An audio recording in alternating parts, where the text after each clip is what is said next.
Hello everybody, my name is Lakisha May. I'm an actor and food advocate, and I am here at the incredible MOFAD with these beautiful cookbooks, and I'm gonna tell you about some of my favorites that I've discovered. This is probably a unique choice for me, but I had to just share this with y'all, the Sherlock Holmes cookbook. So as I said, I'm a storyteller, I'm an actor. I think it's so cool to have a cookbook that is about a story. It's like taking you into a novel, so it's like an immersive experience. Like here it talks about lunch was not Mr. Holmes's favorite meal, although Watson seems at least to tolerate it. And it goes into detail about what type of lunch Holmes and Watson would have. As a storytelling nerd, like this just gets me going. Thai vegetarian cooking. So in December, I went to Thailand. I visited Hua Hin and Bangkok, and it was incredible. I fell in love with the cooking. I mean, I was in love with the cooking here in the US, but of course, to get the real deal is like no other.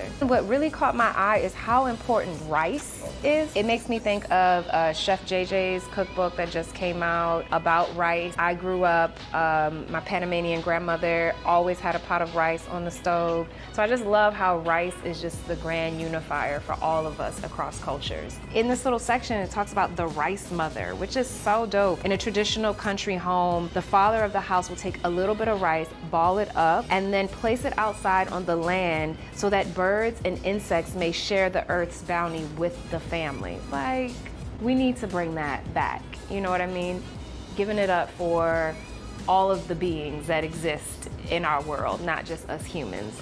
Grow it and cook it. Okay, what I love about this is that it really breaks it down. Like, it talks about bees here, and it really, for all of us, humans in general need this, not just the little humans. You can learn how to plant a pumpkin and then make mini pumpkin pies.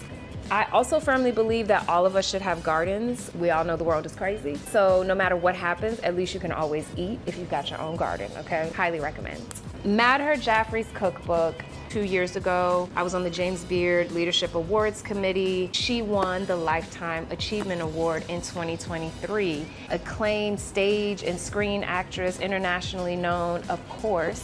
This is an older one from the 80s, 90s, and that's what's really cool about this entire collection. We know that you can get stuff online, sure. But like, to actually feel a book, to like smell it, to flip through the pages and to feel it and to look at the illustrations, it does something different to the brain and to the eye than to see it on your screen, because we all know that we need a break from the screen. So get some culture, come down to the Museum of Food and Drink and experience something unique and different. All right.